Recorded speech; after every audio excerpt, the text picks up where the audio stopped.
لیکن بلاخر ڈان نے ہمت کی اور ڈان انگریزی اخبار نے اس کو رپورٹ کر دیا ہے۔ ڈان اخبار کے مطابق امریکی قانون سازوں نے اور انسانی حقوق کی تنظیموں نے نئی کانگریس پر زور دیا ہے کہ وہ پاکستان میں فوجی عدالتوں میں سویلینز کے ٹرائل کے خلاف ٹھوس اقدامات اختیار کرے اور پی ٹی آئی کو نشانہ بنانے والے غیر جمہوری اقدامات کو واپس لینے کا مطالبہ کرے، قتل عام کی تحقیقات کی جائیں۔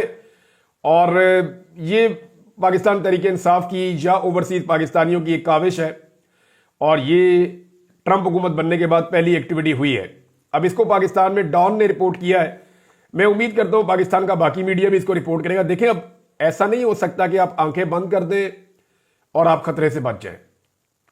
یعنی کبوتر جب بلی کو دیکھتا ہے تو وہ آنکھیں بند کر لیتا ہے، شاید کبوتر کو لگتا ہے کہ اس طرح بلی بھی اس کو نہیں دیکھ رہی، لیکن ہوتا یہ ہے کہ بالآخر بلی جو ہے وہ کبوتر کو کھا جاتی ہے۔ تو اس سے پہلے کہ بلی کبوتر کو کھا جائے، کبوتر کو آنکھیں کھولنی چاہیے، اور ہم کبوتر نہیں ہیں، ہم ایک نیشن ہیں، ایک ملک ہے، لہذا تھوڑے ہوش کے ناخن لینے چاہیے۔ چینی سرمایہ کاروں کی گزشتہ ایک ہفتے میں دوسری شکایت ناظرین سامنے آئی ہے۔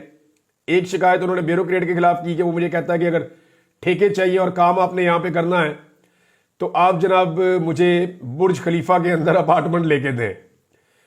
پہلی تو یہ خواہش سامنے آئی، انہوں نے لیٹر لکھ دیا نیب کو۔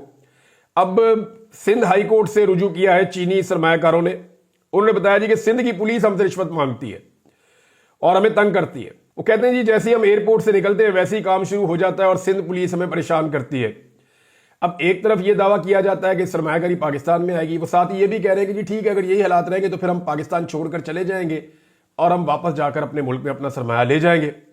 ایک تو پاکستان میں سرمایہ کار آ کوئی نہیں رہا، اللہ اللہ کر کے کچھ چائنیز آتے ہیں، وہ پیسہ ویسا لاتے ہیں کچھ یہاں پیسہ کمانے کے لیے، تو انہیں یہاں پریشان کیا جاتا ہے۔ اب ایک اور کام جو ہے وہ سونے پہ سہاگا، وہ میں نے آپ کو بتایا تھا نا پچھلے دنوں، وہ محسن نقوی نے کر دیا۔ محسن نقوی کو کسی نے کہا جناب یہ لوگ ہیں، یہ آپ کو گوروں کے ساتھ ملاقاتیں کروا سکتے ہیں، ان کی چٹی چمڑی ہے تو ان کے ساتھ آپ جو ہے وہ تصاویر بنا لیں، وائٹ سکن والے لوگوں کے ساتھ۔ تو انہوں نے ٹائیاں شائیاں لگائی ہوئیں گی تو آپ کا ذرا پروفائل اوپر چلا جائے گا کہ گورے بھی آپ سے مل رہے ہیں۔ تو محسن نقوی کو ایک ایسے پروگرام میں لے گئے جو اینٹی چائنا پروگرام تھا، یعنی وہاں پہ وہ چائنیز کے سخت خلاف ہیں۔ میں نے آپ کو تنظیم کا نام بھی بتایا تھا کہ کس طریقے سے وہ چائنا کو ٹارگٹ کرتے ہیں۔ اب جناب جب وہ معاملہ باہر نکلا تو اس کے بعد اب صفائیاں دے رہے ہیں پاکستانی۔ اب پاکستان کی گورنمنٹ صفائیاں دے رہی ہے کہ جناب وہ غلطی سے چلے گئے تھے محسن نقوی اس پروگرام میں، غلطی سے نہیں گئے تھے، فرسٹریشن ان کو وہاں لے گئی تھی۔ اور میں نے اس وقت یہ کہا تھا کہ ایک عسکری سپر پاور سے تعلقات سدھے کرنے کے لیے جو دنیا کی معاشی سپر پاور ہے اس کے ساتھ تعلقات خراب کر لیے ہیں، بجائے اس کے کہ ایک کے ساتھ تعلقات بنتے ہیں، وہ تو بنے ہی نہیں، دوسرے سے بھی خراب ہو گئے۔ ایک بڑی زبردست مثال ہوتی تھی اردو میں، بلکہ ابھی بھی لوگ دیتے ہیں، کہ کھایا پیا کچھ نہیں، گلاس توڑا 12 نے۔ اس وقت 12 نے کا گلاس ہوتا تھا کہ ہوٹل میں آئے گلاس ٹوٹ گیا، کچھ بھی کھایا پیا نہیں، 12 نے دینے پڑ گئے انہیں۔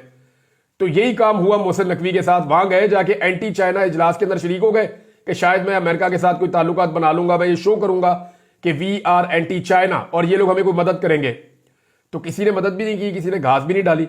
اور جن 2 کانگریس مین سے ہاؤس آف ریپرزینٹیٹو کے جو 2 ممبرز ہیں جن سے ملاقات ہوئی محسن نقوی کی، ان دونوں نے محسن نقوی سے الگ ہوتے ہی فوری طور پہ یہ ٹویٹ کیا کہ عمران خان کو رہا کیا جائے۔ وجہ یہ ہے کہ وہ بھی یہ جانتے ہیں کہ یہ ہمیں دھوکہ دے رہے ہیں، ہمارے ساتھ فراڈ کر رہے ہیں۔ دوسرا، جو محسن نقوی کو ملتا ہے اس کے اوپر پھر ریئیکشن بھی آتا ہے۔ وہ لوگ کہتے ہیں جناب کہ انہوں نے وہاں پہ ظلم اور بربریت کی ہے، آپ ان کو مل کر کیا پیغام دینا چاہتے ہیں؟ ناظرین، ایک اور خبر ہے وہ یہ کہ تحریک انصاف نے ایوان کے اندر اور ایوان کے باہر دونوں طرف حکومت کو مصیبت میں ڈال دیا ہے اور دبا کر احتجاج کر رہی ہے، چاہے پنجاب اسمبلی ہے، چاہے قومی اسمبلی ہے، چاہے قومی اسمبلی کے اندر اور باہر ہے، ہر طرف شہباز شریف کے خلاف نعرے لگ رہے ہیں، اردلی کے نعرے لگتے ہیں، خون پینے والے لوگوں کے طور پہ ان کو دیکھا جاتا ہے، دہشت گرد حکومت ان کو ڈکلیئر کیا جاتا ہے۔ تو دبا کر پاکستان تحریک انصاف احتجاج کر رہی ہے۔ اسپیکر نے مذاکراتی کمیٹیوں کو 28 جنوری کو بلایا ہے، حالانکہ پاکستان تحریک انصاف نے مذاکرات ایک ہفتہ مکمل ہونے پر ختم کر دیے تھے۔ تحریک انصاف نے 7 ورکنگ ڈیز کا ٹائم دیا تھا حکومت کو کہ 7 دنوں کے اندر آپ ہمیں بتائیں کہ آپ کمیشن بنا رہے ہیں یا نہیں بنا رہے۔ اگر آپ بنا رہے ہیں تو ہم چوتھی ملاقات کے لیے بیٹھیں گے، اگر آپ نہیں بنا رہے تو ہم چوتھی ملاقات کے لیے نہیں بیٹھیں گے۔ ایک ہفتے کا ٹائم تھا تو ایک ہفتے کے بعد عمران خان صاحب نے مذاکرات کر دیے ختم۔ اب حکومت کو مصیبت پڑ گئی ہے. حکومت کو یہ لگتا تھا کہ شاید پاکستان تحریک انصاف پیچھے نہیں ہٹے گی، لیکن تحریک انصاف نے مذاکرات ختم کر دیے. انہیں پرواہ نہیں ہے اس بات کی، اور وہ یہ کہتے ہیں کہ ہمارے مطالبات مانو، جو کہ جائز ہے انہیں لگتا ہے. اگر مانو گے تو ٹھیک ہے، نہیں مانو گے تو ہم مذاکرات نہیں کرتے. اب اسپیکر نے 28 جنوری کو مذاکراتی کمیٹیوں کو بلوایا، یعنی انہوں نے کہا جی اپوزیشن بھی آ جائے اور حکومت کی مذاکراتی کمیٹی بھی آ جائے، 28 جنوری کو آ جائے. لیکن پاکستان تحریک انصاف نے تو مذاکرات ختم کر دیے ہیں اور ڈیڈ لائن ختم ہونے پر ختم کیے ہیں. لیکن پھر بھی بیرسٹر گور خان نے ایک سٹیٹمنٹ دیا. انہوں نے کہا جی حکومت کمیشن بنانے کا اعلان اگر کر دے تو مذاکرات کی بحالی پر ہم غور کریں گے. یہ بات تو ٹھیک ہے، حکومت اگر ابھی بھی اعلان کر دے کہ وہ کمیشن بنا رہی ہے تو مذاکرات کی بحالی کے اوپر غور کیا جا سکتا ہے. لیکن یہ مذاکرات جو ہیں وہ حکومت کے لیے ایکچولی ڈراؤنے خواب کی طرح تھے. حکومت اس کو پسند نہیں کر رہی تھی بالکل بھی ان مذاکرات کو، کیونکہ ان کو اس بات کا آئیڈیا تھا کہ پاکستان تحریک انصاف جو بھی مانگ رہی ہے اس میں سے کچھ بھی اگر پاکستان تحریک انصاف کو دیا گیا تو یہ حکومت کے کھاتے میں سے جائے گا. دوسری طرف جو جمہوریت کا چیمپئن ہے بلاول زرداری، وہ پھر سے ججز کے اوپر انہوں نے شروع کر دیا اٹیک کرنا. حالانکہ عدالت کے اندر ایک بڑا سنجیدہ مسئلہ پیدا ہو گیا ہے ان کی ایک بھونڈی قسم کی آئینی ترمیم کے بعد. انہوں نے سپریم کورٹ آف پاکستان کا سارا سٹرکچر تبدیل کر کے رکھ دیا ہے، ججوں سے ان کے اختیارات واپس لے لیے ہیں، عدلیہ کی سپیس چلی گئی ہے. چند ججز جو ہے انہوں نے پورے کے پورے سسٹم کو یرغمال بنا لیا ہے، اور وہ ججز جو ہے وہ حکومت کے بہت قریبی ہیں یا حکومت کے چنے ہوئے ججز ہیں. اب ایسی صورتحال میں جب ججز اپنی سپیس واپس لینا چاہتے ہیں تو بلاول نے اس کو اٹیک قرار دے دیا ہے. جناب جمہوریت کے اوپر حملہ ہو رہا ہے، ہم نے یہ آئینی ترمیم کی تھی، ہم ہی واپس لیں گے. تو بلاول صاحب جیسے آپ نے یہ آئینی ترمیم کی تھی بروٹ میجورٹی اور ڈنڈے والی جمہوریت سے، بندے مارنے کے بعد، عورتوں اور بچوں کو اغوا کرنے کے بعد اور ان کے ناخن کھینچنے کے بعد، ان پہ ٹارچر کرنے کے بعد، ایم این ایز کو اور سینیٹرز کو اغوا کرنے کے بعد، قومی اسمبلی اور پارلیمنٹ لاجز کے اندر نامعلوم افراد کی طرف سے شب خون مارنے کے بعد، وہاں سے بندے گرفتار کرنے کے بعد، اگر آپ نے یہ آئین سازی کی تھی یا آئین میں ترمیم کی تھی تو اس سے بری آئین میں ترمیم یا اس سے بڑا گناہ کوئی ہو نہیں سکتا جو آپ نے کیا ہے. پورے کے پورے سپریم کورٹ کا حلیہ بگاڑ کر رکھ دیا ہے. اب ججز تنگ ہو رہے ہیں، وہ یہ کہتے ہیں یہ تو وہ عدالت ہی نہیں ہے جو عدالت ہوتی ہے. پوری دنیا میں ایسی عدالت نہیں ہے جیسی اب پاکستان میں سپریم کورٹ ہے. اب وہ اس کو ٹھیک کرنا چاہتے ہیں تو انہوں نے جناب جمہوریت کا راگ الاپنا شروع کر دیا ہے. گیلانی صاحب کہتے ہیں، جی یوسف رضا گیلانی صاحب، کہ اعجاز چودھری کے پروڈکشن آرڈر میں نے جاری کیے، جب تک اعجاز چودھری کے پروڈکشن آرڈر پہ عمل درآمد نہیں ہوتا میں اجلاس کی صدارت نہیں کروں گا. اور چیئرمین سینٹ نے بائیکاٹ کر دیا سینٹ کے اجلاس کا کہ جی میں صدارت ہی نہیں کروں گا. اتنا کمزور اور بزدل آدمی اپنی زندگی میں کبھی دیکھا ہے؟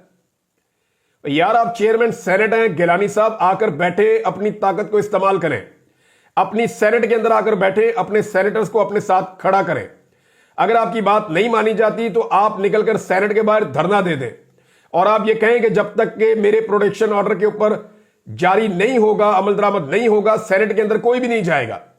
بھئی کوئی طریقہ کار اختیار کریں نا، اپنی طاقت شو کریں. آپ یہ تو بہت کمزوری، اور کمزوری میں جانتا ہوں کیوں ہے. دیکھیں اس کو عزت بیزتی کا مسئلہ گیلانی صاحب نہیں بنا سکتے. گیلانی صاحب کی فیملی کے اوپر بہت نوازشیں کی گئی ہیں، سارے خاندان کو تو لا کے اسمبلیوں میں بٹھا دیا ہے، اور جھوٹے ووٹوں کی بنیاد کے اوپر یوسف رضا گیلانی صاحب کو چیئرمین سینٹ بھی بنا دیا ہے. اب اتنا بے اختیار چیئرمین سینٹ تو ہو نہیں سکتا. یہ صرف اور صرف گونگلوؤں سے مٹی جھاڑی جا رہی ہے. اس طرح گھر میں بیٹھ جانا یہ روش تو بے نظیر کی نہیں تھی. ذوالفقار علی بھٹو اور بے نظیر بھٹو کی سیاست تو یہ نہیں تھی. میرے خیال میں گیلانی صاحب یہ احتجاج کسی اور مقصد کے لیے کر رہے ہیں، یا وہ حکومت سے کچھ حاصل کرنا چاہتے ہیں. اعجاز چودھری تو بہانہ ہے، کوئی اور مقصد نشانہ ہے، مجھے تو بظاہر ایسا ہی لگتا ہے. ساتھ ہی ساتھ جناب اسپیکر قومی اسمبلی کو پاکستان تحریک انصاف نے یہ کلیم کیا ہے کہ ہم نے 70 کے قریب اپنے اراکین کی ایسی فہرست جو ہے وہ مہیا کی ہے. اسپیکر کو ہم نے ایک لسٹ دی ہے 70 کے قریب اراکین اسمبلی کی جن کے اوپر جسمانی تشدد ہوا ہے، اور ان کے جسموں کے اوپر تشدد کے نشان بھی تھے. باقاعدہ ثبوتوں کے ساتھ وہ کہتے جی ہمارے پاس ساری چیزیں موجود ہیں. صاحبزادہ حامد رضا صاحب نے یہ کلیم کیا اور انہوں نے کہا جی کہ 70 سے زائد اراکین اسمبلی پر جسمانی تشدد کی تفصیلات اسپیکر قومی اسمبلی کو ہماری جانب سے فراہم کی گئی ہیں. شدید نقصان اٹھانے کے باوجود آج بھی پاکستان تحریک انصاف کے لوگ کھڑے ہیں. حسان نیازی جس کے بارے میں مریم نواز بہت کلیم کر رہی تھی کہ اس کی والدہ پریشان ہے، والد پریشان ہے، تو یہ ہو جائے گا تو وہ ہو جائے گا. حسان نیازی اور حیدر مجید سے ملاقات کی ہے پاکستان تحریک انصاف کے وکلا نے جا کر.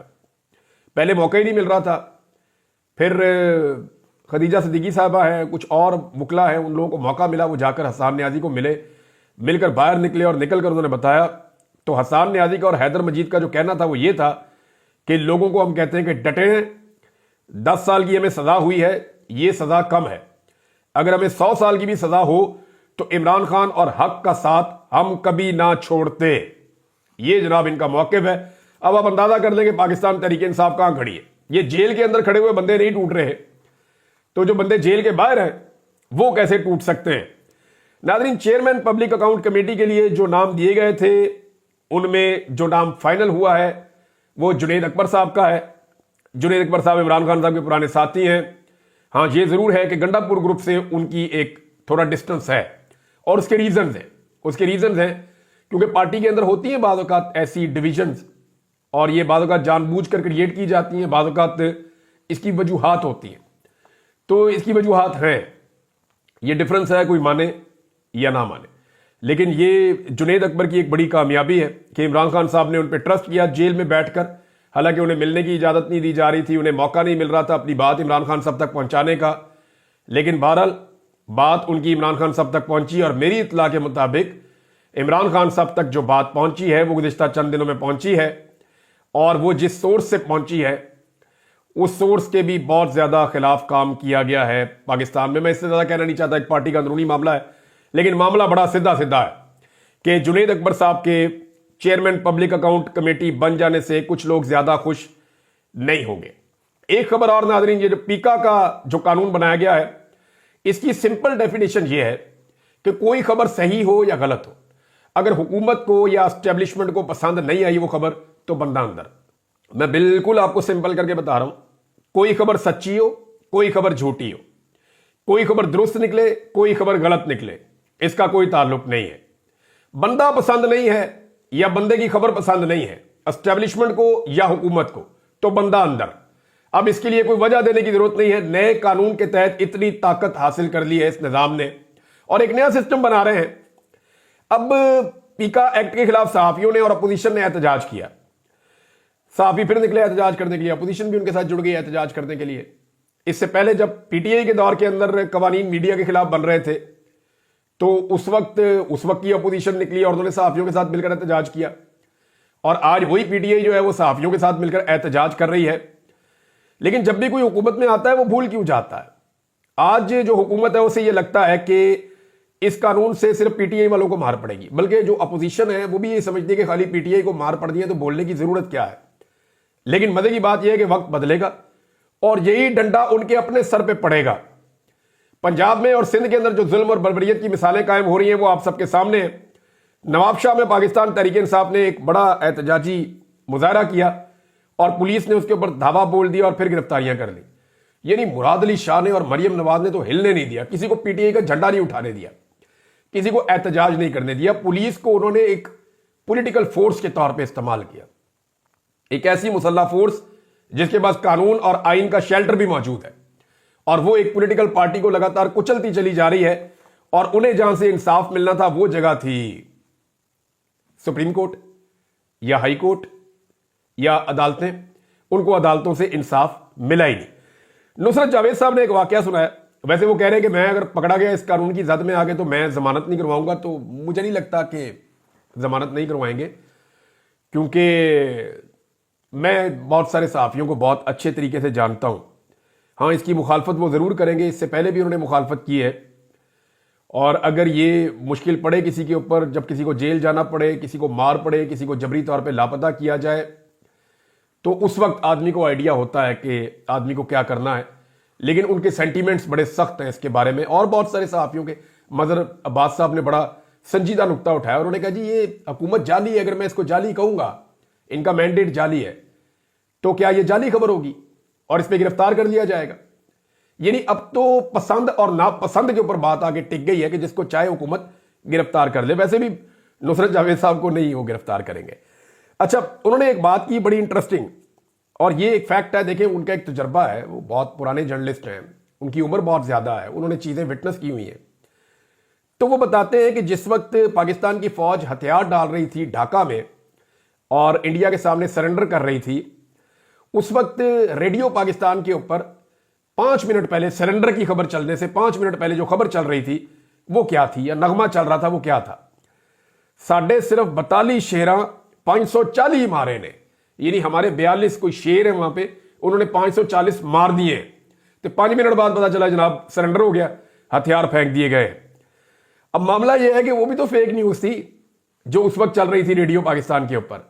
ابھی تھوڑے دن پہلے موٹر وے کو مرمت کے لیے بند کیا گیا تھا جب پاکستان تحریک انصاف نے احتجاج کرنا تھا، کیا وہ فیک نیوز نہیں تھی؟ رینجرز کے جو لوگ شہید ہوئے دوران ڈیوٹی، الزام لگا دیا گیا پی ٹی آئی نے ان کا قتل عام کیا ہے، حالانکہ وہ لوگ جو ہیں وہ بندہ بھی پکڑا گیا، اس نے اعتراف جرم بھی کر لیا جس کی گاڑی کے نیچے آئے، وہ ایک حادثہ تھا۔ تو وہ کیا فیک نیوز نہیں تھی؟ اور ابھی تک اس کو پھیلایا جا رہا ہے۔ کئی لوگ کہتے ہیں گولی نہیں چلی، کیا وہ فیک نیوز نہیں تھی؟ کئی لوگ کہتے ہیں ایک بندہ نہیں مرا، کیا وہ فیک نیوز نہیں تھی؟ کئی لوگ کہتے ہیں وہ ہتھیار ہی نہیں تھا، کیا وہ فیک نیوز نہیں تھی؟ تو فیک نیوز کا ایک بھرمار ہے۔ اگر ایک آدھی فیک نیوز آتی ہے اپوزیشن کی طرف سے، تو اس وقت جو حکومت اور اسٹیبلشمنٹ یا ان کے ٹاؤٹس ہیں ان کی طرف سے 1 درجن فیک نیوز آتی ہیں، لیکن ایکشن اسی کے خلاف ہوگا جس کی شکل یا بات اس وقت پسند نہیں آ رہی۔ یہ ساروں کو ڈنڈے پڑے گے، یاد رکھیے گا، ایک ایک کر کے سب کی بھاری۔ اب تک کے لیے اتنا ہی، اپنا خیال رکھیے گا، اپنے چینل کا بھی۔ اللہ حافظ۔